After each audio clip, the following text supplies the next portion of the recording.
सबको प्रणाम, सबको नमस्ते। नए साल की बहुत बहुत शुभकामनाएं, बहुत बहुत बधाई। और हमारा यूं ही चलता रहे, अपना प्रवचन प्रोग्राम सुनते रहे लोग। आइए, काम स्टार्ट करते हैं। आज मैंने शुरू शुरू में ही सोचा था कि सांख्य में से ही दो टुकड़े पढ़ के सुनाऊंगा। तो मैंने निकाल के रखे हुए अलग अलग, ये वाला अलग सांख्य दर्शन है। तो इसमें से आपको दो टुकड़े पढ़ के सुनाता हूँ। ये तीसरे चैप्टर, थर्ड अध्याय का चौथा और पांचवा सूक्त है, सूत्र है। ये कहता है, अविवेकाच प्रवर्तन विशेषाणाम। और दूसरा है उपभोगादित्य रस्य। ये दो वर्ड्स हैं, ये छोटे छोटे वर्ड्स यूज करते हैं बस। एक नंबर 5 में क्या है, उपभोगादित्य रस्य। इतना सही है बस, मगर उसका मतलब बहुत गहरा और बड़ा हो जाता है। तो जो पहला वाला है वो बता रहा है, परिवर्तन अविवेक से रहता है। परिवर्तन मतलब वर्तना, किसी चीज को बरतना, किसी चीज के अंदर इन्वॉल्व होना या डील होना या कुछ भी काम करना। तो उसके अंदर स्पेशलाइज्ड तरीके से, पहले से ही प्रॉपर तरीके से आ जाना। अविशेषों में परिवर्तन रहता है जब तक जीवात्मा में विवेक नहीं हो जाता। परिवर्तन का अर्थ है उनका व्यवहार में रहना, व्यवहार में रहना, यूसेज में रहना। अतः सूत्र का अर्थ यह है कि जब तक जीवात्मा अविवेकी रहता है, अविशेष, अभिप्राय यह है कि सूक्ष्म शरीर बना रहता है। अविशेष व्यवहार में रहते हैं, वे सूक्ष्म शरीर बनाए रखते हैं। सूत्र संख्या 3 में बताया था कि बीज और पेड़ की समानता बताई है, वो स्थूल शरीर की है। अविशेषों में जब वो सूक्ष्म शरीर बना होता है, किसी प्रकार का संगठन विघटन नहीं होता। सूक्ष्म शरीर बनता है जब प्राणी रचना आरंभ होती है, और सूक्ष्म शरीर प्रलय काल तक बना रहता है। इसका परिवर्तन बना रहता है। रचना और लय के मध्य में ये परिवर्तन तब टूटता है जब जीवात्मा विवेक द्वारा मुक्त हो जाता है। मैं समझाता हूं, 1 मिनट इसको और डिटेल में। 5 कहता है कि दूसरे का, यानी कि शरीर के बने रहने में उपभोग, अविशेषों में परिवर्तन या प्रवर्तन व्यवहार तब तक रहता है जब तक अविवेक रहता है। दूसरे स्थूल शरीर में परिवर्तन व्यवहार तब तक बना रहता है जब तक भोग रहते हैं। भोग समाप्त होते हैं जब भोगों की इच्छा समाप्त होती है। यही है विवेक का होना। यही तो हम गीता में पढ़ रहे हैं ना। ये क्या कहते हैं, ये कहते हैं, ये समझ लीजिए इसकी कॉन्सेप्ट। ये कॉन्सेप्ट दे रहे हैं आपको विशेष और अविशेष का। अविशेष क्या होता है? अविशेष वो होता है जो कि देखा समझा सुना नहीं जा सकता। प्रकृति की, यानी कि क्रिएशन की सबसे पहले की, जो प्रकृति की जो फर्स्ट स्टेज होती है, जब परमाणुओं के अंदर परमात्मा की शक्ति पड़ती है और वो परमाणु एक्टिवेट होते हैं, वो उसकी पहली स्टेज है। अब वो पहली स्टेज ऐसी होती है कि जब परमाणु बन रहे हैं, बनने के बाद महत अहंकार बन गया, यानी कि एक पहली स्टेज में महत बन गया, वो तब तक आप ना उसको देख सकते हो, ना समझ सकते हो, ना पकड़ सकते हो, ना सुन सकते हो, ना कुछ और समझ सकते हो। तो जब तक आप उसके बारे में कुछ भी नहीं समझ सुन सकते, तब तक उसको अविशेष कहा जाता है। अविशेष यानी कि जिसका कुछ भी नहीं है, आइडेंटिटी कुछ नहीं। फिर महत से अहंकार बनने शुरू होते हैं। तो अहंकारों में भी सबसे पहले तो तन मात्रा बन जाती है। तन मात्रा क्या होती है? तन मात्रा होती है शब्द रस गंध, अ, शब्द रस गंध, अम, पांच पांच जो भी होते हैं ना, जो टच, टच भी, टच स्पर्श, स्पर्श भी उसके अंदर आ जाता है। तो ये जो चीजें हैं, ये कोई देख तो सकता नहीं। आप मेरे बोले शब्द को तो आप देख नहीं सकते, उसी तरह से आप रस जो है उसको देख तो सकते नहीं, चख सकते हो, लेकिन देख नहीं सकते। उसी तरह से आप सुनी हुई चीज को या फील को, टच को, आप टच को फील तो कर सकते हो, पर टच को आप देख नहीं सकते। तो ये जो चीजें हैं इसको तन मात्रा कहते हैं। तो ये भी जब बननी शुरू होती हैं तो भी अविशेष होता है। अविशेष से जब दिखना शुरू होता है कोई चीज, हमको पता चलता है कि कुछ बन रहा है, कि ये आइडेंटिटी हो गई है, इतने सारे जो परमाणु इकट्ठे हो गए हैं, इकट्ठे होकर इन्होंने एक अपना अणु या अपना गुट बना लिया है। और वो गुट जो है वो जलीय है, वायवी है, वाटरी है, एयरी है, सॉलिड है। तब आपको पता चलता है कि इसकी आइडेंटिटी है। उसको हम कहते हैं विशेष। तो अविशेष और विशेष, ये दो टर्म्स यूज होती हैं, जो चीज नहीं दिखती और जो चीज दिखती है। तो ये कहते हैं कि जब तक पर जीव आत्मा जो है अविवेकी रहता है, उसके अंदर विवेक नहीं आता, ज्ञान नहीं आता, तब तक वो अविशेष के साथ नहीं हो सकता, वो विशेष के साथ ही जुड़ा रहता है। और उसमें दूसरी बात जो उन्होंने बताई है, उन्होंने ये कहा है कि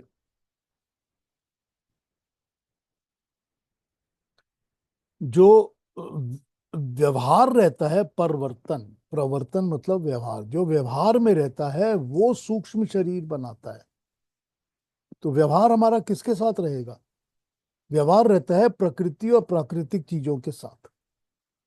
या दूसरे श्लोक में उन्होंने बताया कि भोगों की इच्छा, कामना, जब तक कुछ भी भोग करने की, कोई भी चीज को भोग करने की इच्छाएं रहती हैं, ठीक, तब तक हमको सूक्ष्म शरीर हमारे आसपास चिपका रहता है, लिपटा रहता है, छूटेगा नहीं। और इनसे छुटकारा पाना, वही तो विवेक है ना।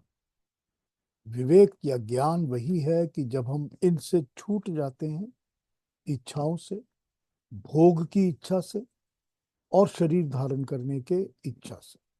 अब ये कर्म से भी है और इच्छा से भी है।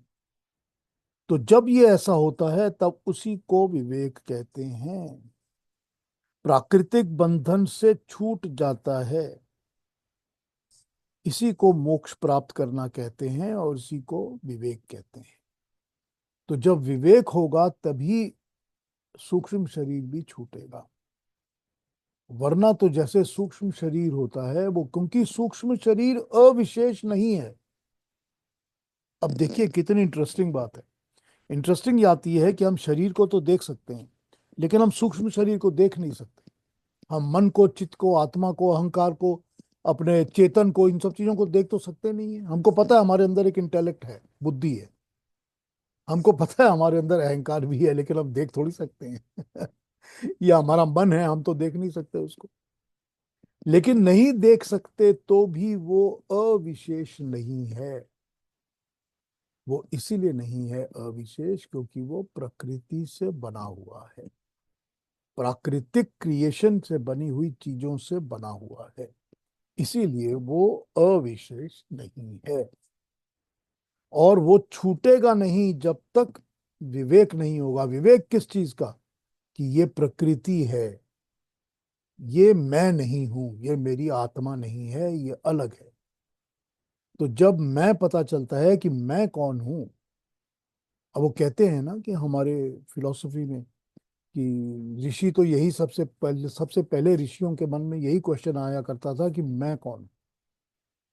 क्या मैं ये शरीर हूं? क्या मैं ये आत्मा हूं? क्या मैं ये संसार हूं, जगत हूं, मैं राजा हूं, मैं क्या हूं? तो जब मैं पता चलता है कि मैं तो सिर्फ आत्मा है, और वो आत्मा प्रकृति नहीं है, और प्रकृति भी नहीं है, और प्राकृतिक वस्तुएं भी नहीं है, तो ये सूक्ष्म शरीर भी नहीं है और स्थूल शरीर भी नहीं। जब ये विवेक होगा, जब ये ज्ञान होगा, जब इस नॉलेज को निकाल कर हम निचोड़ कर इसमें से निकाल लेंगे, तब ही हमको ये शरीर से छुटकारा मिलेगा, तभी हमको इनसे मुक्ति मिलेगी।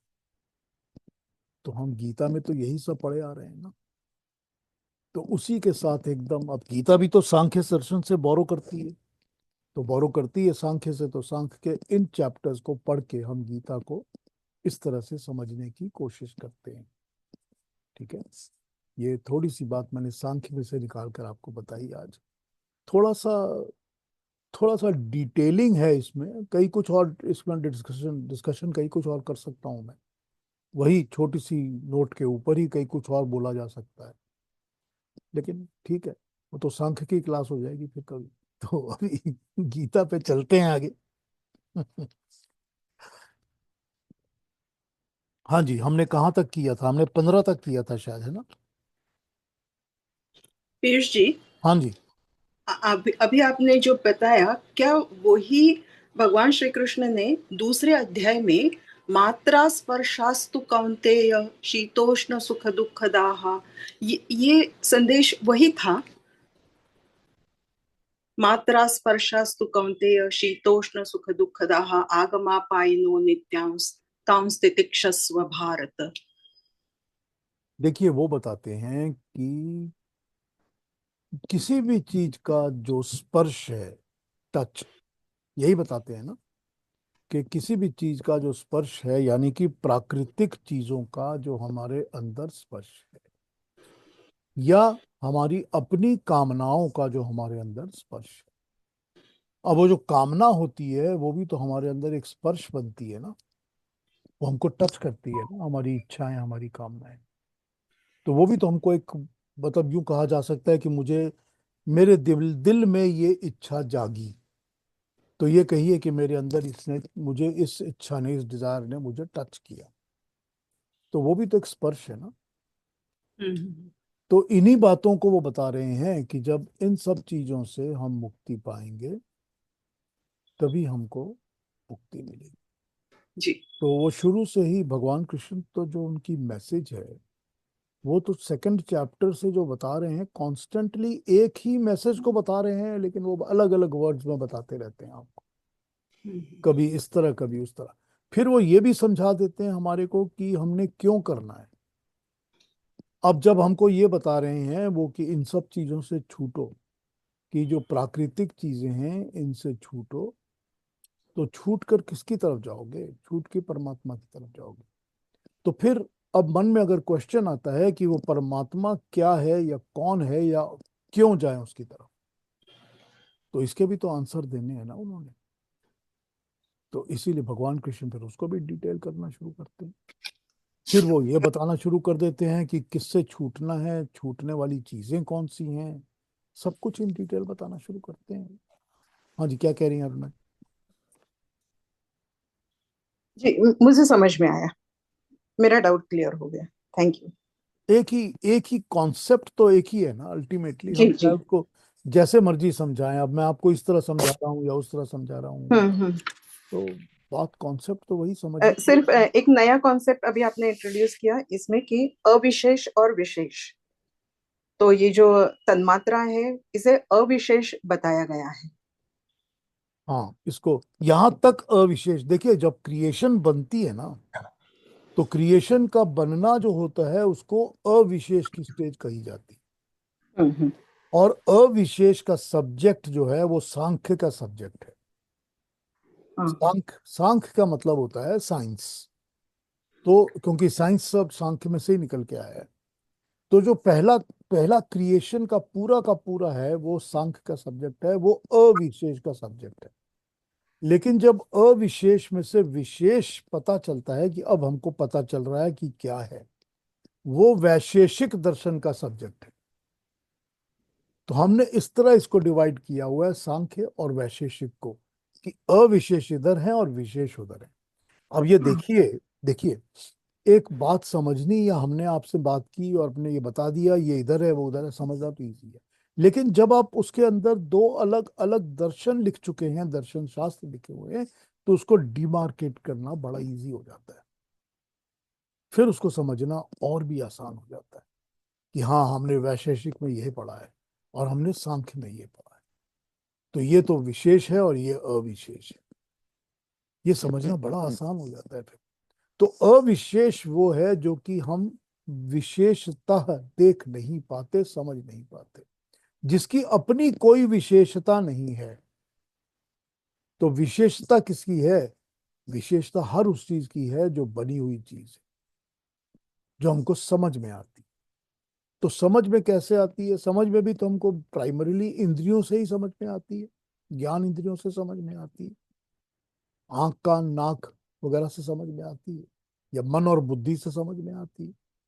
तो ये समझने वाली चीजें भी तो सारी विशेष हैं ना, प्राकृतिक ही वस्तुएं हैं ना ये सारी। हमारी इंद्रियां भी जो हमको मिली हुई हैं वो भी तो विशेष ही है ना, क्योंकि वो इंद्रियां भी तो शरीर और मन के साथ और काम करती हैं।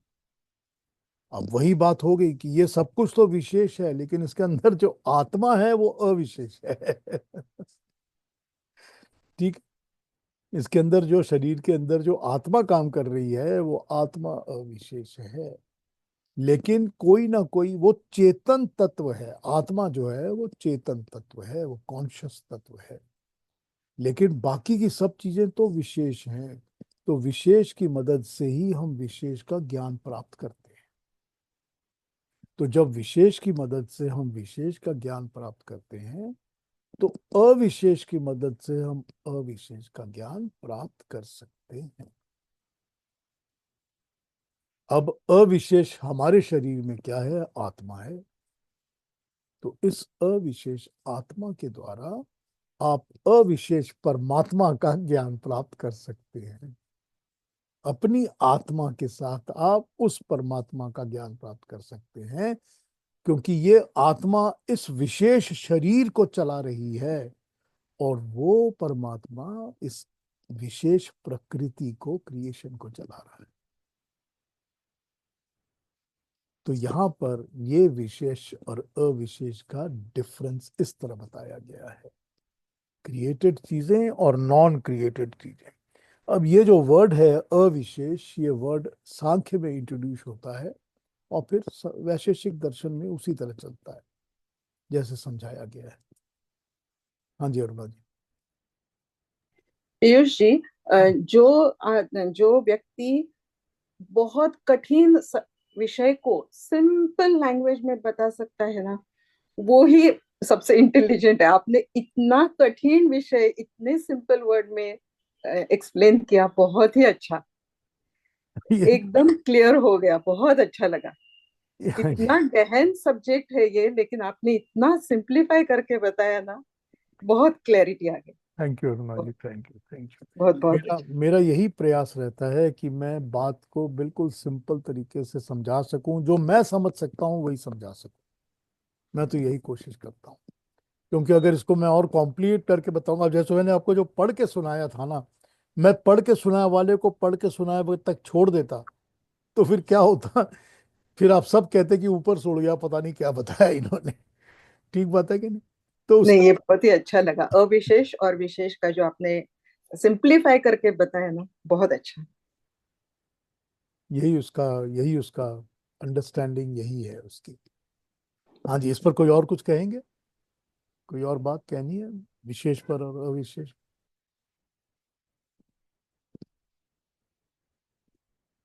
चलिए, अभी हमने कहाँ तक किया है? 15 तक किया है ना हमने? 15। जी, 15 तक किया। हाँ। तो हमने अभी क्या देखा है? हमने देखा है कि जब वो क्षेत्र और क्षेत्रज्ञ की बातें कर रहे हैं, अब क्षेत्र और क्षेत्रज्ञ की बातें करने के बाद उन्होंने अब बता दिया है आपको कि वो क्षेत्रज्ञ एक तो हम हैं जो कि हमारी आत्मा है, और जो दूसरा क्षेत्रज्ञ है जो प्रकृति में है, वो कौन है और क्या है। तो जब उसके गुणों को गिनाना उन्होंने शुरू कर दिया है, वो उन्होंने शुरू कर दिया नंबर 12 से, 12 नंबर से वो शुरू कर दिया है कि तुझे मैं बताऊंगा कि परमात्मा यानी कि अनादि पर ब्रह्म, अनादि पर ब्रह्म क्या है। वो सत्य भी कह सकते हैं, असत्य भी कह सकते हैं। फिर क्या है कि उसके हर तरफ हाथ है, हर तरफ पाँव है, हर तरफ आंखें हैं, मुंह है, कान है, सब, वो सबको लपेट कर इस लोक में ठहरा हुआ है। फिर उसकी अपनी कोई भी इंद्रिय नहीं है, लेकिन सब इंद्रियों का आभास उसमें विद्यमान है। वो अनासक्त है, फिर भी सबको आसक्त की तरह संभाले हुए है। स्वयं प्रकृति के सत्व रजस और तमस गुणों से रहित है, फिर भी प्रकृति के गुणों को पकड़ के भोगने वाला वो है। भूतों के अंदर भी है, वो चल भी है, अचल भी है, दूर भी है, पास भी है, सूक्ष्म भी है, इसीलिए अविज्ञ है, गाना नहीं, ज्ञान जाना नहीं जा सकता। तो यहां तक तो हमने पिछले चैप्टर्स में, पिछले टॉक्स में देख लिया, पढ़ लिया 15 तक।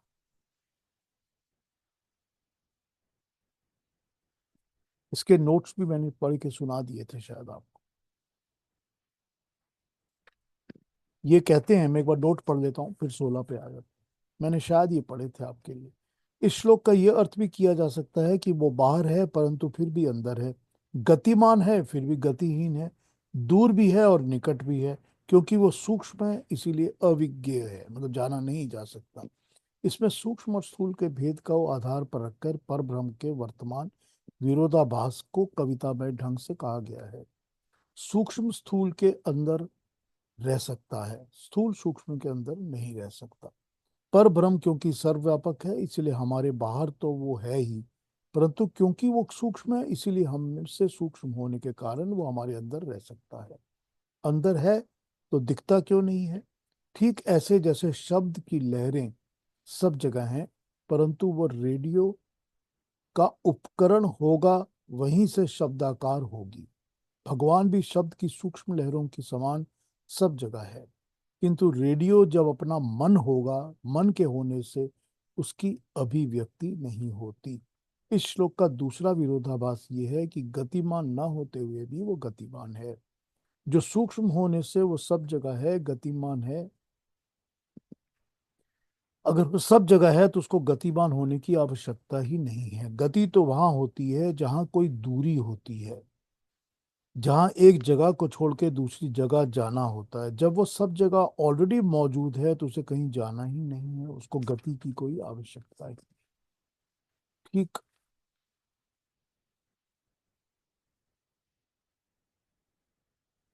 स्थूल वस्तुओं के विषय में कहा जा रहा है कि वो किसी स्थान विशेष से बंधी हुई होती हैं। एक वस्तु है, दूसरी स्थूल वस्तु है, इसलिए संबंध हो सकता है।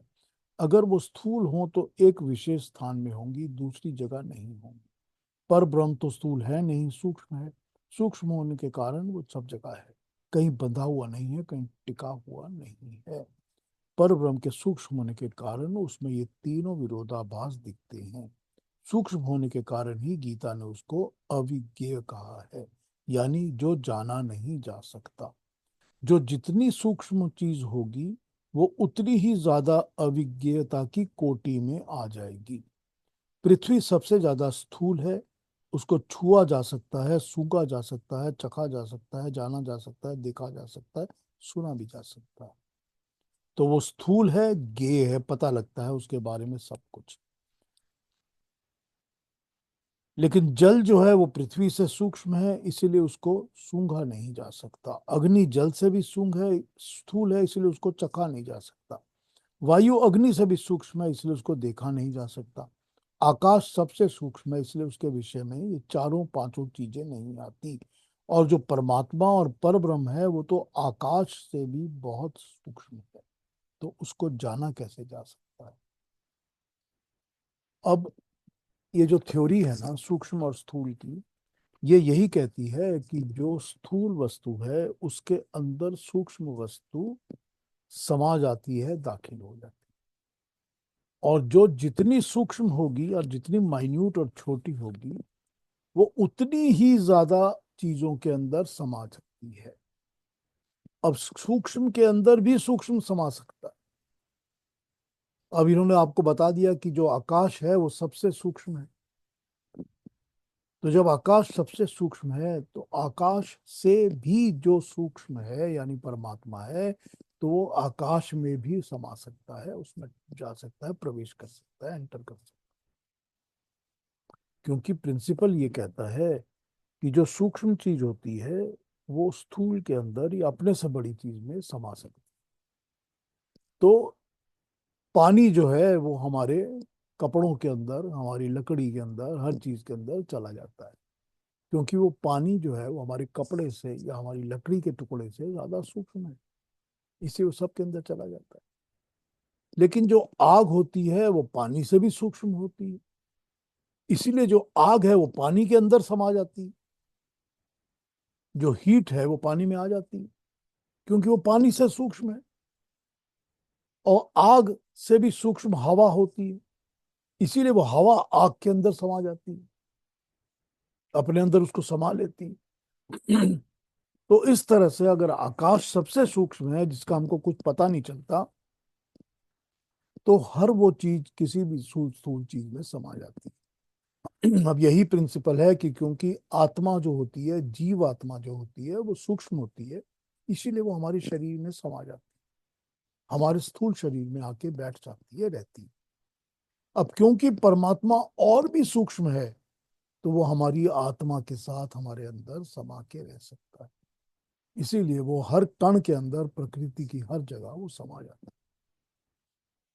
और क्योंकि जो जितना सूक्ष्म होता है उतना ही अविज्ञेय होता है, उसके बारे में जाना नहीं जा सकता। यही उन्होंने श्लोक में हमको समझाया है।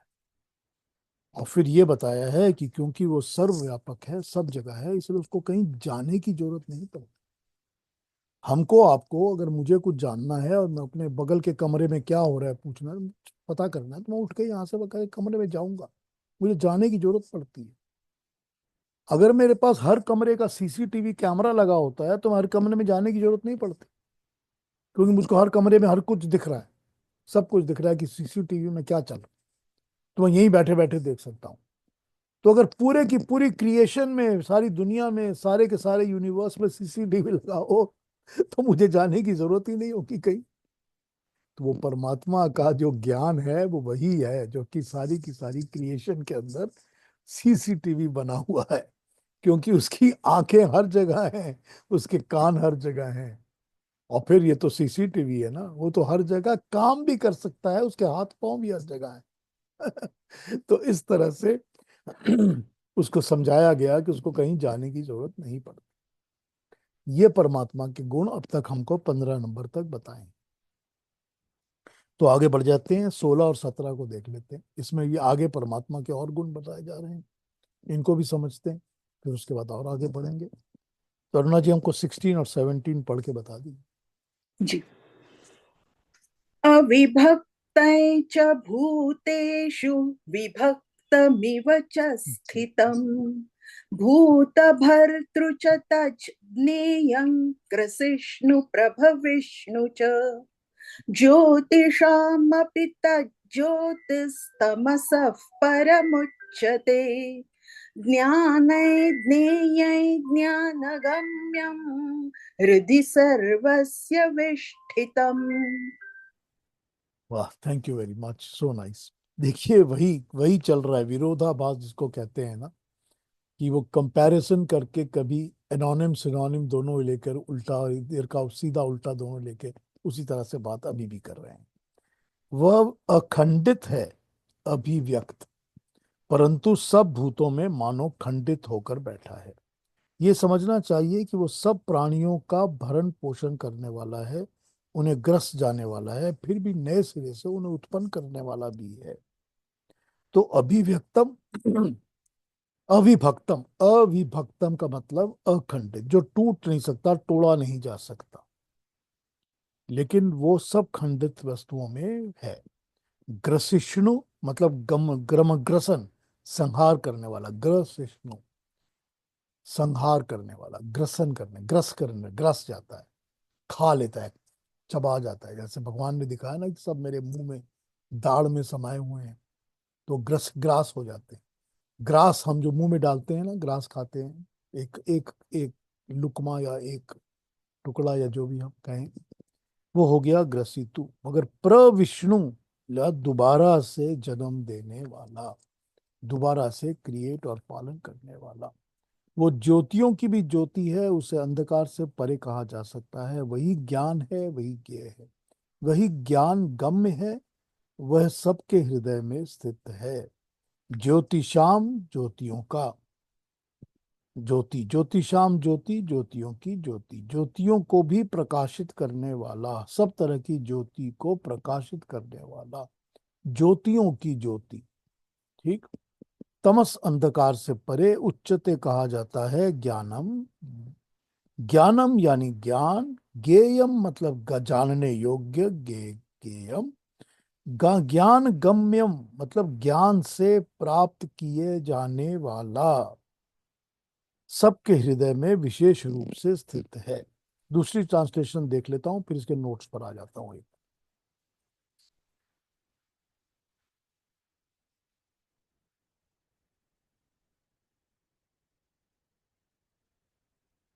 1617.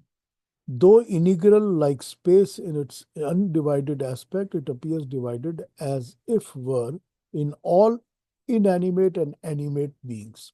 And that Godhead, which is the only object worth knowing, is the sustainer of beings like Vishnu, and destroyer like Rudra, and the creator of all like Brahma. और यहाँ पर उन्होंने कह दिया कि वो एक ही है जो विष्णु भी है, ब्रह्मा भी है और महेश या रुद्र भी है। तो यहाँ पर उन्होंने एक ही परमात्मा के अंदर ये तीनों गुण बता दिए। That supreme Brahma is said to be the light of all lights and entirely beyond Maya. That Godhead is knowledge itself, worth knowing and worth attaining through real wisdom, and is particularly abiding in the hearts of all. एक और देखता हूँ इसका क्या है, बड़ा ये 1617 क्या कहते हैं। अविभाज्य होकर भी वह संपूर्ण चराचर भूतों में अलग अलग के सदृश प्रतीत होता है। वो जानने योग्य परमात्मा समस्त भूतों को उत्पन्न करने वाला, भरण और पोषण करने वाला और अंत में संहार करने वाला है। वही ब्रह्म है। आंतरिक दोनों भावों की ओर संकेत किया गया है। जैसे बाहर जन्म और भीतर जागृति, बाहर पालन और भीतर योग क्षेम का निर्वाह, बाहर शरीर का परिवर्तन और भीतर सर्वस्व का विलय, अर्थात भूतों की उत्पत्ति के कारणों का लय और उस लय के साथ ही अपने स्वरूप को प्राप्त हो जाता है, ये सब उसी ब्रह्म के लक्षण हैं। वो ज्ञेय ब्रह्म ज्योतिषों की ज्योतियों की भी ज्योति है, तम से अति परे कहा जाता है। वो पूर्ण ज्ञान स्वरूप है, पूर्ण ज्ञाता है, जानने योग्य है और ज्ञान द्वारा ही प्राप्त होता है। साक्षात्कार के साथ मिलने वाली जानकारी का नाम ज्ञान है। ऐसी जानकारी द्वारा ही उस ब्रह्म को प्राप्त होना संभव है। वो सबके हृदय में स्थित है, उसका निवास स्थान हृदय के अंदर है। अनन्य ढूंढने पर वो नहीं मिलेगा। अतः हृदय के ध्यान लगाकर योगावस्था के द्वारा ही उस ब्रह्म को प्राप्त किया जा सकता है।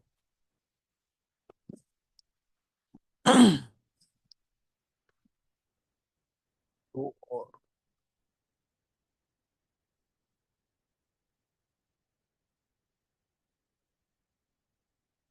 वह किसी प्रकार भी खंडित नहीं हो सकता, किंतु भक्त लोग मेरा प्रभु मेरे हृदय में बैठा है इस प्रकार प्रेमवश उसे खंडित सा कर लेते हैं। इसी प्रकार प्राणी मात्र की भर्ता, संहर्ता तथा स्वामी तीनों वही है, परंतु भक्त लोग अपनी भक्ति के लिए तीन गुणों को, अविभक्त गुणों को विभक्त करके अलग अलग तरह याद करते हैं। उस समस्त प्रभु अंधकार की सब चीजों से परे, हर हर रूप से परे है। वो हर ज्योतियों का भी ज्योति है। वो सबके हृदय में विराजमान ज्ञान, ज्ञान गम्य ज्ञान है, जानने योग्य ज्ञान है।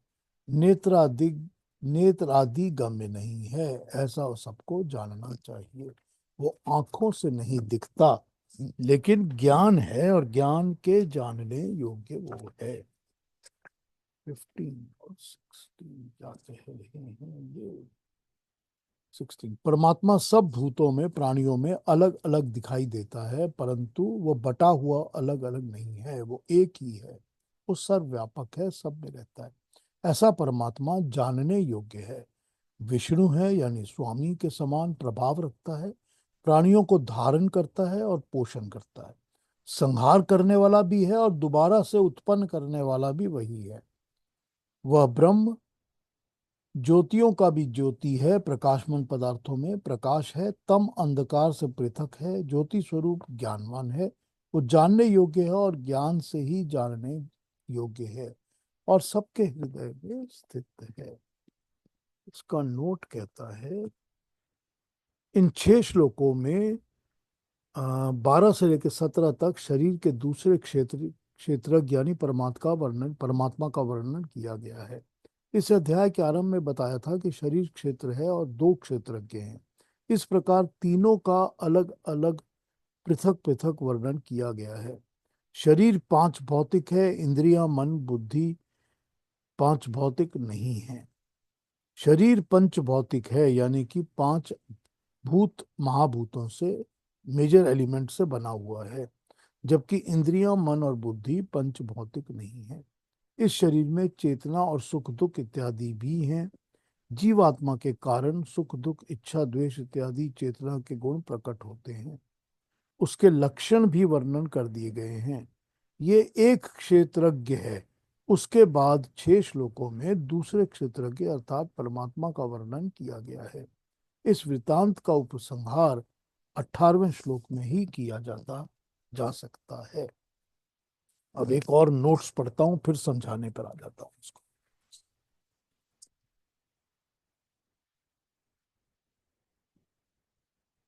ज्योति का काम प्रकाशित करना है, दिखाना है।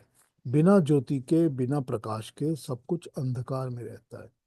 हमें किसी वस्तु का ज्ञान, उसकी प्रतीति नहीं हो सकती जब तक चेतना ना हो। इसीलिए शास्त्रों में चेतना को ज्योति का, प्रकाश का नाम दिया गया है। भगवान महाचैतन्य है, इसीलिए उसे गीता में ज्योतियों की भी ज्योति कहा गया है। सूर्य चंद्र तारों की ज्योति जड़ जगत की ज्योति है। चैतन्य की ज्योति के सम्मुख इस जड़ की ज्योतियां फीकी पड़ जाती हैं। इसीलिए फीकी पड़ जाती हैं क्योंकि सूर्य चंद्र आदि दूसरे को प्रकाशित करते हैं। इनमें अपने को जानने की अनुभूति नहीं होती। चैतन्य की ज्योति में जहाँ जगत दिखने लगता है, वहां अपने आप को हम आत्म सत्ता के रूप में अनुभव करने लगते हैं, देखने लगते हैं। इसीलिए आत्मा की चेतना को ज्योति ही नहीं, ज्योतियों की ज्योति कहा गया है। ये आध्यात्मिक ज्योति सूर्य चंद्र की भांति ज्योति से अलग है। भौतिक जगत में हम सब प्रकाश कहते हैं और तब अंधकार का विचार अपने आप आ जाता है। प्रकाश होगा तो अंधकार होगा ही। दोनों सापेक्षिक शब्द जो ठहरे, यानी कि एक दूसरे के पोजीशंस अलग अलग तरीके से लेते हैं। आध्यात्मिक ज्योति में तो प्रकाश ही प्रकाश है, वह अंधकार का विचार ही नहीं आता। इसीलिए गीता ने ये आध्यात्मिक ज्योति अंधकार से परे है, ऐसा आध्यात्मिक ज्योति जो हमारे हृदय में परमात्मा के रूप में बैठी हुई है, वही ज्ञान है, वही ज्ञेय है, वही ज्ञान गम्य है। अब यहाँ पर इन्होंने क्या समझाया? इन्होंने ये समझाया कि जो हमको संसार की ज्योतिमय चीजें, वो वस्तुएं, वो चीजें जिनके अंदर ज्योति है, ऐसी चीजें जो कि हमको दिखती हैं कि वो प्रकाशित हैं, उनमें प्रकाश है। जो ऐसी वस्तुएं, ऐसी चीजें हमको दिखती हैं जिनमें प्रकाश भी है और प्रकाशित भी जो हैं, वो वस्तुएं सारी की सारी स्वयं ज्योतिषाम ज्योति नहीं होती। मतलब वो दूसरों को तो प्रकाश देती हैं, वो सबको ज्योति देती हैं। जो सूरज है वो सबको ज्योति दे रहा है, सबको प्रकाश दे रहा है। जो चंद्र है वो भी सबको ज्योति देता है, सबको प्रकाश देता है। लेकिन वो चंद्र या सूर्य के अंदर, क्योंकि ये चेतना नहीं है कि वो अपने अंदर के प्रकाश को भी देखें या अंदर से अपने आप को प्रकाशित करें, ठीक, इसीलिए उनको ज्योति शाम ज्योति नहीं कहा गया। मतलब उनके ज्योतियों की ज्योति कुछ नहीं होती। उनकी एक ज्योति होती है जो वो सब जगह दिखाते हैं, उनका प्रकाश है जो हर तरफ वो लाइट फैला रहे हैं, सूरज की रोशनी सब तरफ है। लेकिन सूरज को अपने अंदर देख के, अपने अंदर की रोशनी को तलाश कर उसको जगाने की कोई जरूरत नहीं होती, क्योंकि सूरज के अंदर कॉन्शियस या चेतना नहीं है। तो जो चेतना होती है वो सिर्फ हमारी आत्मा के अंदर होती है, हमारी आत्मा ही चेतन तत्व है। तो जब आत्मा चेतन तत्व है तो आत्मा ही जो है वो अपने अंदर की ज्योति जो है उसको जगाती है। जब वो अपने अंदर की ज्योति जगाती है तो वो बाहर की सब ज्योतियों की ज्योति वो अंदर वाली ज्योति बन जाती है। वही सब तरफ ज्ञान फैलाने वाली ज्योति बन जाती है। वही जो अपने अंदर की ज्योति है, उसी के अंदर की ज्योति परमात्मा है। जो परमात्मा भी हम सब की आत्मा में जो ज्योति जलेगी उसका भी वो ज्योति शाम ज्योति है, उसका भी वो सोर्स है, वो मेन ज्योति वही है। और वही जानने लायक है, वही जाना जा सकता है, जानने लायक है, और उसको जानने के लिए ही ज्ञान प्राप्त करना चाहिए। तो हम सब के अंदर जो हम सब के अंदर जो ज्योति जलेगी वो ज्योति भी तो वही जलाएगा ना, परमात्मा ही तो जलाएगा। वही तो जला रहा है ना हमारे अंदर की ज्योति। उसी से तो हमारी आत्मा ज्योति शाम हुई हुई है ना, ज्योति वाली हुई हुई है ना। और क्योंकि हमारी आत्मा ज्योति वाली हुई हुई है तो हमारा सारा काम, सारी दुनिया हमको ज्ञान के लिए दिखती है कि ये ज्ञान प्राप्त करने लायक है। तो फिर बाहर से अंदर जो खींच रहे हैं, यानी एक्सटर्नलाइज चीजों से इंटरनलाइज कर रहे हैं जब कॉन्सेप्ट को, तब ये समझ रहे हैं कि अल्टीमेटली तो अंदर से जो प्रकाश देने वाला, लाइट देने वाला, ज्योति देने वाला है, वही तो है सबके सोर्स। सब ज्योतियों का ज्योति वही है, सब लाइट का सोर्स वही है। भाई इस बल्ब जो लाइट जल रही है इसका सोर्स इलेक्ट्रिसिटी है ना, कहीं से तो आ रही है बिजली। तो इन बिजली होगी तभी तो वो बल्ब जलेगा ना। तो इसी तरह से जब तक वो अंदर परमात्मा का कनेक्शन, उसका, उसकी इलेक्ट्रिसिटी फ्लो कर रही है, तब तक हमारी आत्मा के अंदर बल्ब जल रहा है। और जब बल्ब जल रहा है तो हमको आगे सामने की चीजें दिख रही हैं आंखों से। तो ये तीनों इस तरह से समझे जा सकते हैं। तो यूं समझ लीजिए कि फिर वो जानने लायक तो वो अल्टीमेटली वो सोर्स ऑफ इलेक्ट्रिसिटी ही है ना। कि भाई पावर लाइन कहाँ से आ रही है, कहीं इसमें प्रॉब्लम तो नहीं है ना। लाइन ठीक होगी तो अपने आप ही बल्ब भी ठीक हो जाएगा, और बल्ब जो दिखेगा जो वो भी ठीक हो जाएगा। तो वो जो पावर लाइन है ना वो परमात्मा है। तो हमारे अंदर वही ज्योतियों की ज्योति है जिसको जानना चाहिए, जो जानने लायक है, और जिसको जानने के लिए ही सारा ज्ञान। अब ज्ञान कौन सा है? जो बाहर दिख रहा है। जो जब बल्ब जल गया, लाइट जल गई, तो जो दिखने लगा सारा कमरे के अंदर, वो सारा ज्ञान मिल रहा है। ये भी पढ़ा है, वो भी पढ़ा है, लिखा भी हुआ है, पढ़ भी सकता हूँ, देख भी सकता हूँ, वो सारा ज्ञान है। छू भी सकता हूँ, खा भी सकता हूँ, सब ज्ञान है। वो सारा ज्ञान मिलता कैसे है कि भाई जब बल्ब जला तभी तो ज्ञान मिला ना, वरना तो ज्ञान ही ना मिलता, अंधेरा ही रहता सारा। अब जब बल्ब कैसे जल रहा है तो बल्ब जलेगा तभी तो उसका ज्ञान कहाँ से आएगा। तो जब ज्ञान का सोर्स हम ढूंढेंगे तो अल्टीमेट फाइनल सोर्स वही परमात्मा ही है। ये सारा का सारा जो ज्ञान है, ये ज्ञान पा ही रहे हैं, मिल ही रहा है, इसीलिए कि हम उस ज्ञान तक पहुंचे जो रियली जानने योग्य है।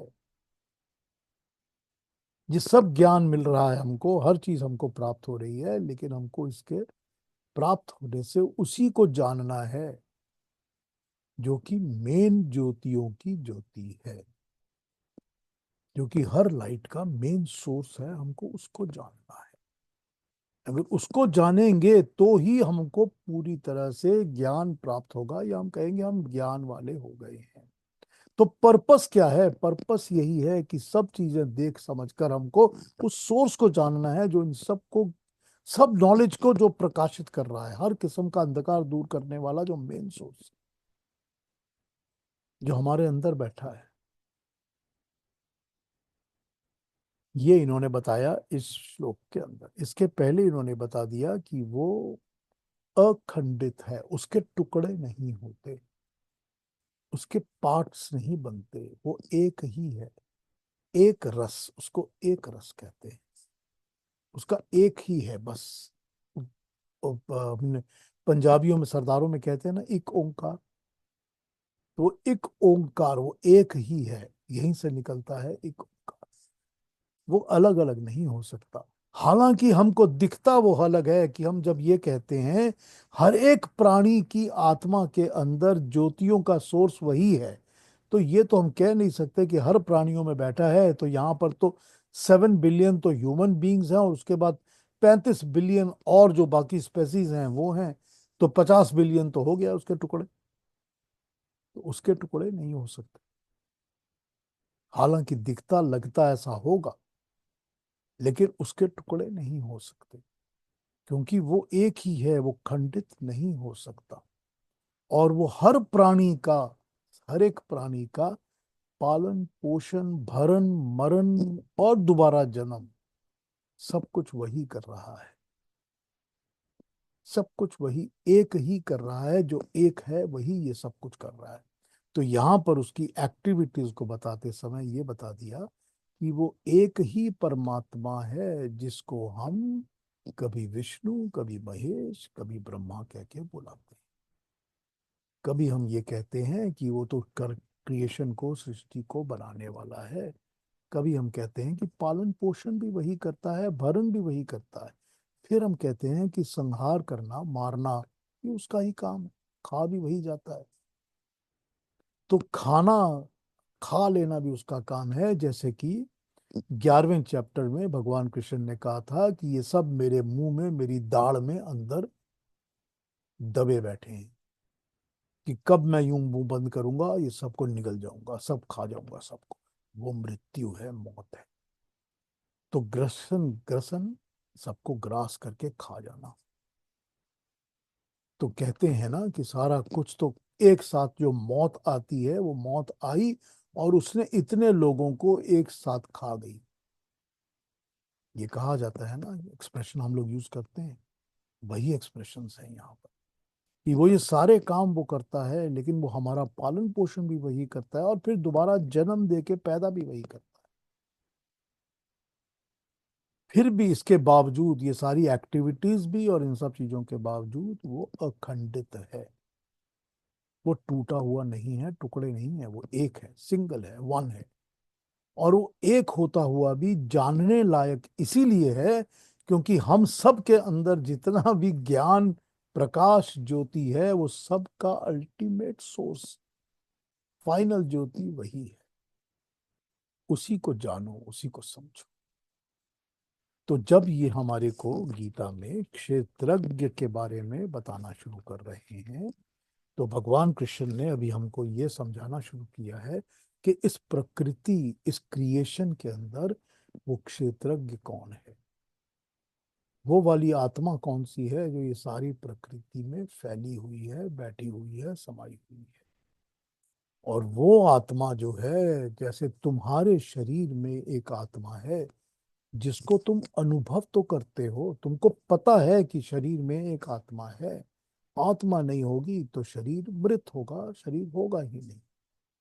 तो तुमको ये पता है कि तुम्हारी अपनी आत्मा एक है, और तुमको पता है कि वही आत्मा है जो इच्छाएं भी करती है, कामनाएं भी करती है, सुख दुख भी भोगती। लेकिन जैसे तुम्हारी एक आत्मा है, वैसे ही सारे के सारे प्रकृति की, प्राकृतिक क्षेत्रज्ञ की आत्मा है, जिसको हम परमात्मा कहते हैं। और जानने लायक तो वही है, क्योंकि ये सारी की सारी जो दुनिया और क्रिएशन बनाई है ना, ये बनाई इसीलिए है कि तुम इसके थ्रू उस परमात्मा को जानो, समझो। पहले भी ये बात बता चुके हैं ना भगवान कृष्ण, ये बता चुके हैं कि ये जो भी बनाया है दुनिया में, ये बनाया ही इसीलिए है कि तुम इसके थ्रू मुझ तक पहुंच सको, कि तुम इनका सहारा लेकर मुझ तक पहुंच सको। कि तुमको जो आंखें दी हैं वो इसीलिए दी हैं कि तुम देखो, और देखकर मुझे, मेरे तक पहुंचो, आंखें बंद करके अंदर की तरफ देख सको, ज्ञान प्राप्त कर सको, ताकि तुम्हारे कान हैं, तुमको अच्छे वचन सुनाई दें, अच्छा ज्ञान मिले, अच्छी चीजें पढ़ सको, अच्छी चीजें बोल सको, अच्छी चीजें चख सको, तो तुमको इन सब चीजों का ज्ञान होगा, तो तुम मुझ तक पहुंचने का सोर्स ढूंढोगे। तो शरीर तो मिलता ही, जन्म मिलता ही इसीलिए है कि परमात्मा तक पहुंचने का, परमात्मा तक पहुंचने का एक जरिया बन जाए, एक वाया मीडिया बन जाए। तो बिल्कुल वही बता रहे हैं यहाँ भी। वही बता रहे हैं कि ये सारी की सारी जो क्षेत्रज्ञ है, वो क्षेत्रज्ञ इस प्राकृतिक क्षेत्र का मालिक है, उसको समझो, इसके थ्रू उसको समझो। तो वही बात, ज्योतियों की ज्योति को जब ढूंढने निकलोगे कि वो ज्योतियों की ज्योति कौन सी ज्योति है, तब तुमको समझ में आ जाएगा कि जितनी भी दुनिया की चमकीली और चमकने वाली चीजें दिख रही हैं, जो भी लगता है कि कितना अच्छा प्रकाश, कितना अच्छी लाइट, कितना अच्छी रोशनी दिख रही है, सूरज की, चांद की, सितारों की, इसकी उसकी हर चीज की, उन सब का सोर्स कौन है, उनके पीछे की ज्योति कौन है, कौन उनके अंदर ज्योति प्रकाश भर रहा है, एनर्जी कौन दे रहा है, वो इलेक्ट्रिसिटी कौन प्रोवाइड कर रहा है, तब पता चलेगा कि जानने योग्य तो वही अकेला है। तो ये अभी तक हमको 16-17 में इन्होंने समझाया है। कल हम 18 पकड़ लेंगे। 18 इस कॉन्सेप्ट की जो हम थोड़ी पढ़ रहे हैं ना इस वक्त, जो चल रही है पिछले 3-4 श्लोकों से, वो 18 में समाप्त हो जाएगी। फिर 19 से वो अलग बात करेंगे। तो कल हम 18 पर बात कर लेंगे और 19 पर भी कर लेंगे। तो आज अगर कुछ पूछना हो या कुछ कमेंट करना हो, कहना हो, तो पूछ लीजिए, बोल लीजिए, दोबारा बात करनी हो दोबारा पूछ लीजिए मेरे से।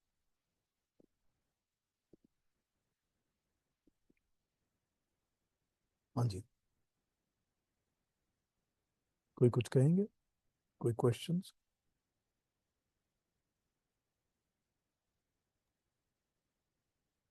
Thank you any. बहुत बढ़िया पीयूष जी। वही हम सोचते हैं कि देखिए, इंसान, भगवान ने इंसान का शरीर बनाया है, बच्चे से बूढ़े होने तक सब कुछ चलता है, सब परिवर्तन शरीर में होते हैं। लेकिन एक आत्मा ऐसी चीज है जिसपे कोई परिवर्तन नहीं होता, वो तो वैसी ही रहती है। बूढ़े होने पे भी वही रहेगी और बचपन में भी वही रहेगी। आत्मा का परिवर्तन ये होता है कि आत्मा के अंदर नए संस्कार, नई इच्छाएं जुड़ जाती हैं आकर, जी। या नया ज्ञान प्राप्त हो जाता है। प्राप्त हो जाता है। तो ये आत्मा के अंदर थोड़ा सा परिवर्तन तो नहीं होता, लेकिन क्या कहा जाए, उसको घटता घटता इसमें थोड़ी सी बढ़ता रहता। ज्ञान की वृद्धि हो जाती है, मतलब। बिल्कुल। हाँ जी, विषय एक एकदम अलग सवाल पूछूं। हाँ हाँ इंदिरा जी पूछिए। वो कुछ दिन पहले मैं पूजा में बैठी थी, तो मेरे को ख्याल आया, वो कृष्ण की मूर्ति मेरे सामने थी। तो मैंने ख्याल आया कि हम लोग के यदि बहुत जन्म होते हैं, कई कई जन्म होते हैं, तो शायद हम लोग का जन्म उन लोग उनके जमाने में भी हुआ होगा।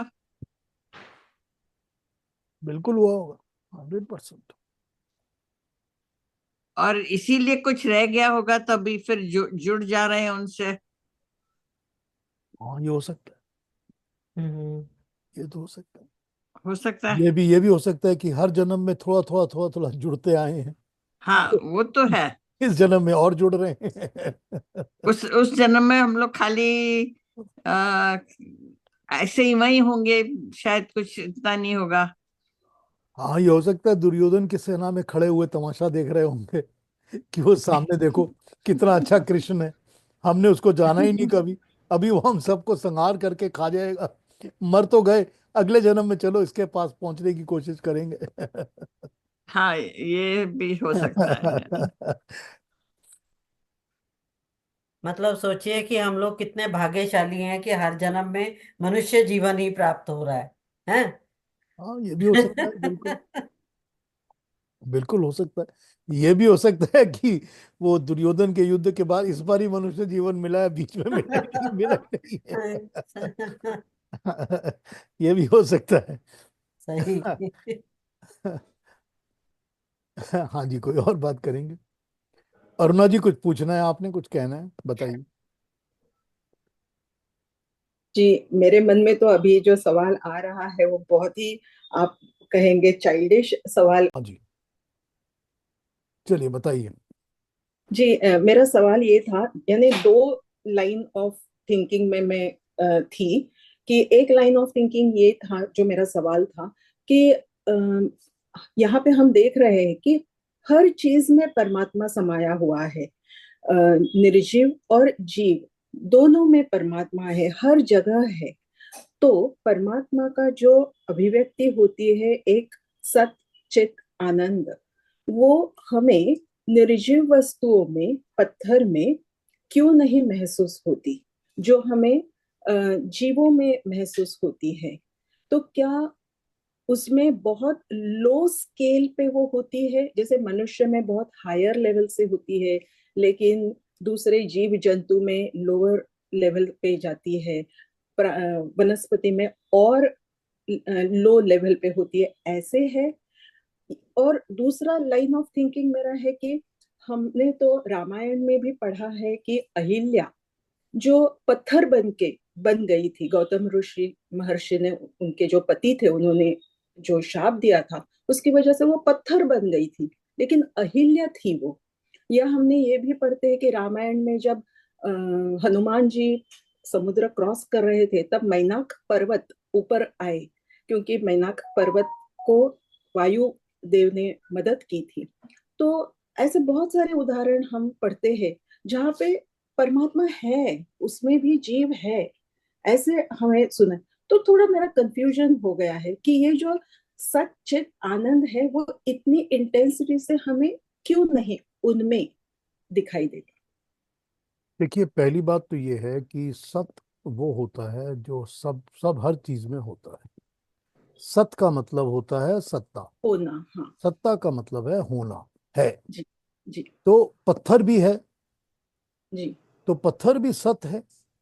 या तो वहां जितना, तक है, लेकिन चित्त और आनंद क्यों नहीं दिखाई देता? क्योंकि जब तक चित्त नहीं होता तब तक अवेयरनेस या कॉन्शियसनेस नहीं आती।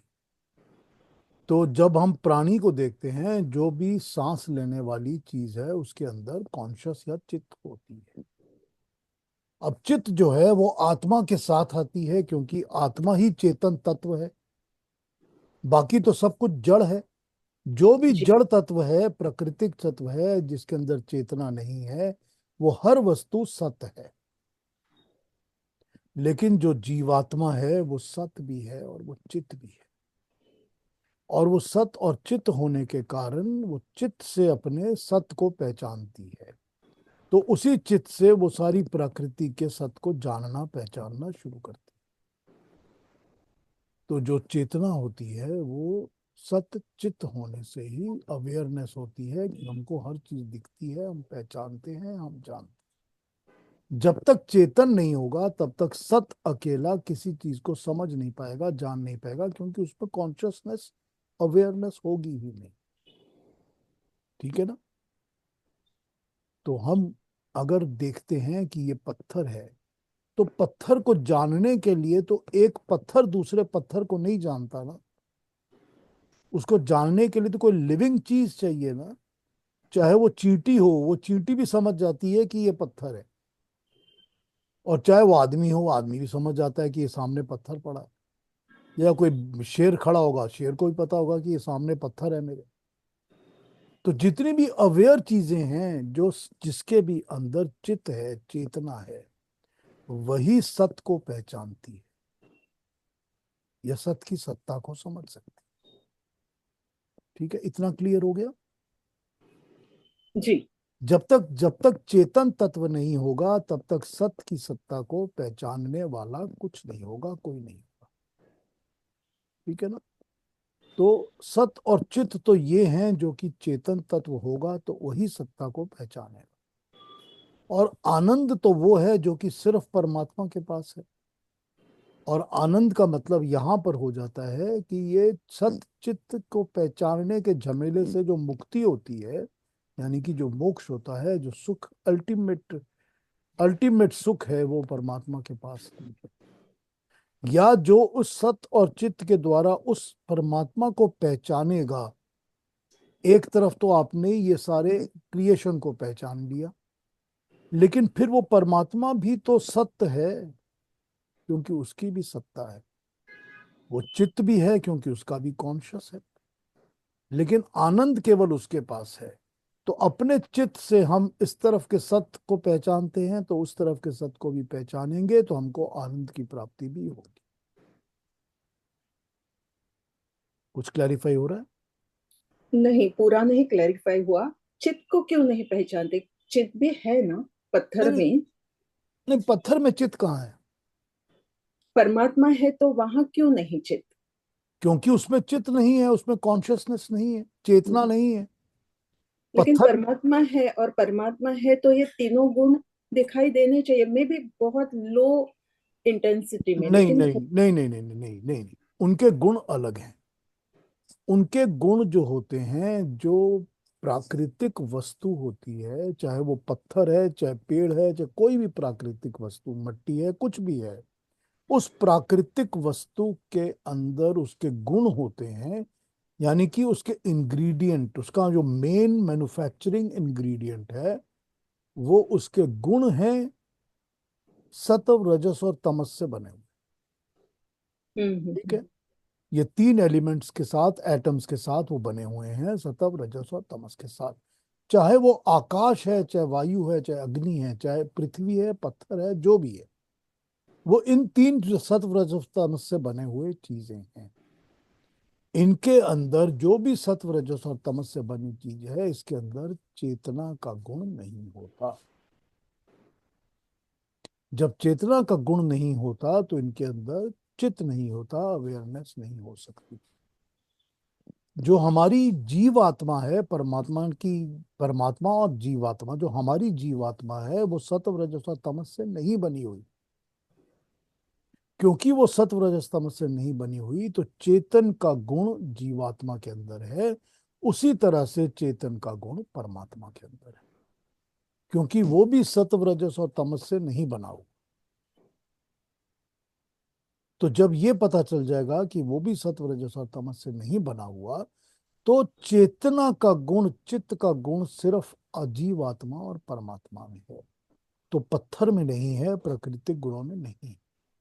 अब लो इंटेंसिटी की बात, कि जब वो सत्व रजस और तमस के गुणों की बनी प्रकृति की पूरी हमारे सामने है, तो उसमें हमको क्यों आभास होता है, ऐसा लगता है कि उसमें परमात्मा तो होगा कहीं ना कहीं, किसी ना किसी रूप।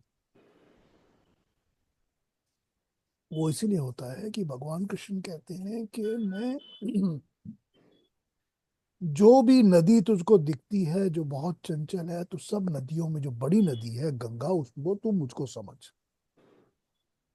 यही कहते हैं ना, जी। पर्वतों में मेरू पर्वत मुझको समझ। जी। तो अब ये मतलब नहीं है कि उसके अंदर चेतना आ जाएगी। वो ये कहते हैं कि उसके अंदर जो स्पेशियलिटी ऑफ क्वालिटी है, वो मेरे ही द्वारा दी गई, मेरे अणुओं के अंदर उसमें पावर दिया गया है, मैंने ही उसके परमाणुओं में वो पावर दिया है, जिससे कि वो समझ सकते हो कि वो मेरे ही द्वारा बनाई गई चीज है। तभी तो तुम पूरी प्रकृति में मुझको देख सकोगे ना, मुझको समझ सकोगे। ये नहीं है कि उसमें कॉन्शियस आ जाएगी या उसमें चेतन तत्व आ जाएगा तो वो चेतना बन जाएगी। ये तो नहीं होगा। वो यानी रही, ये उसका परमात्मा का कार्य है। परमात्मा ने उसके अंदर एक स्पेशल वो दिया, पोत क्या कहते हैं उसको, क्वालिटी दी हुई है कि वो क्वालिटी दी है। अच्छा लगता है हमको देखने में। कि हम्म। जितने भी योद्धा हैं, इन योद्धाओं में जो अर्जुन है, वो तो मुझको समझ। तो इसका मतलब है, जो भी आपको अच्छी लगती है चीज, या जिसमें भी आप देखना चाहते हो, है तो वो सब में, मगर उसको पहचानने के लिए अगर आपको एक्सटेंड करना पड़े अपने थॉट प्रोसेस को, तो it becomes easy for you to understand कि मेरा फेवरेट तो फ्लावर गुलाब है। तो जब आपको फेवरेट फ्लावर गुलाब ही अच्छा लगता है, तो गुलाब में परमात्मा को समझ। तो उसको हर फूल में समझ सकते हो, लेकिन गुलाब में इसलिए समझ क्योंकि वो तुम्हारा फेवरेट है। तो जो भी चीज तुम्हारे को ज्यादा स्पेशल, ज्यादा फेवरेट, ज्यादा अच्छी लगती है, उसमें तू परमात्मा को समझ। तो जब तू उसमें परमात्मा को समझेगा, तो फिर वही बात होगी कि फिर तुझको समझ में आएगा कि परमात्मा प्रकृति की हर वस्तु के अंदर, हर कण के अंदर परमात्मा मौजूद है, क्योंकि वो हर चीज को एक्टिवेट अपने पावर से कर रहा है। अपने पावर से एक्टिवेट कर रहा है, तो आप उसमें हर चीज में उसको देख सकते हो। अब अब आप कहोगे कि हमने टोयोटा गाड़ी खरीदी हुई है और उसको चला रहे हैं, तो टोयोटा के जितने पार्ट्स हैं अंदर, उसका दरवाजा है, शीशा है, ये लगा हुआ है, ब्रेक्स लगी हुई है, सीट लगी हुई है, आप सब में टोयोटा को देखते हो। ये सब टोयोटा है। ये तो है नहीं ना कि भी सीट तो हमने फलाने मैन्युफैक्चरर से बनवा के खरीदी है, उसने दी हुई होगी, या ब्रेक लाइनिंग जो है वो फ्लेक्स कंपनी की ब्रेक लाइनिंग लगाई हुई होगी, हो सकता है लगाई होगी, मगर वो सब में आप टोयोटा को देखते हैं। तो सारी की सारी क्रिएशन परमात्मा की बनाई हुई है, इसमें सारे में आप परमात्मा को देखते हैं कि हमने परमात्मा को, परमात्मा के गुणों को इस क्रिएशन के थ्रू पहचाना, समझा, जाना। तो इस तरह से आप हर चीज में परमात्मा को देखते हो। लेकिन ये नहीं है कि आप देखते तो हो मगर उनमें चेतना नहीं है। चेतना आपके अंदर है, तभी आप देख सकते हो, उनमें चेतना नहीं है। अगर आप में चेतना ना हो तो आप उसको नहीं देख सकते। तो चेतना होगी तभी आप उसको देख सकोगे। ठीक हो रहा है कि नहीं हो रहा? या बहुत है ना? अभी भी कंफ्यूजन है अभी भी? कंफ्यूजन थोड़ा थोड़ा है, लेकिन मुझे थोड़ा सोचना पड़ेगा, क्योंकि ना पीयूष जी, मैंने पहले भी बताया था, कभी कभी मुझे लगता है थोड़ा मैं पागलपन है मेरे में, कि मुझे ना पर्वत देखती हूँ और उनको, यहाँ हमें महाराष्ट्र में या मुंबई में हमें वो तोड़े हुए दिखाई देते हैं, वहां से स्टोन क्वेरीज बनाते हैं और इतने पर्वतों को खोदते हैं। तो मुझे बहुत बुरा लगता है, ऐसे लगता है कि उसमें परमात्मा का अंश है, ये क्या कर रहे हैं। जब मैं अरेबियन सी को पीछे ढकेलते हुए देखती हूँ और ये कोस्टल रोड वगैरह बनाते हुए देखती हूँ, तो मुझे बहुत दुख होता है कि इसमें सब में परमात्मा है और हम क्या कर रहे हैं ये। तो ये मेरा थोड़ा पागलपन भी हो सकता है, नहीं, ठीक है, बिल्कुल। लेकिन हम ये प्राकृतिक वस्तुओं का जब विनाश होता है, एनवायरनमेंट को जो हम खराब कर रहे होते हैं, तो उस समय ये चीज हमारे दिमाग में आती है कि ये क्यों हो रहा है, ये नहीं होना चाहिए।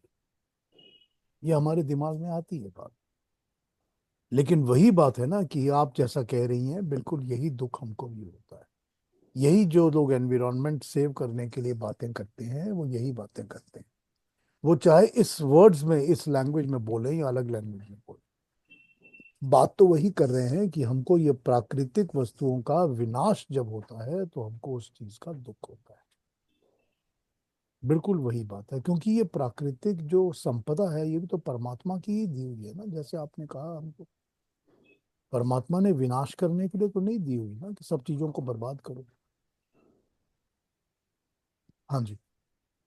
Thank you very much. बिल्कुल ठीक सोच है आपकी, इसमें आप कभी गलत मत सोचिएगा, अपने आप सोच के बारे में मत सोचिएगा, आप ठीक सोचती हैं। हाँ जी। सदियों से विनाश होता जा आ रहा है। क्या बोल रही हो? सॉरी। सदियों से विनाश होता आ रहा है। हाँ, मनुष्य का काम विनाश ही करना होता है ना, विनाश ही करता रहता है। और कहीं कुछ और कहेंगी? कोई और कमेंट्स है? नहीं तो कल मिलते हैं। ठीक है, चलिए, फिर कल मिलते हैं। फिर भी कोई क्वेश्चन होंगे तो कल पूछ लीजिएगा जरूर। चलिए, नमस्ते सबको। नमस्कार। सबको।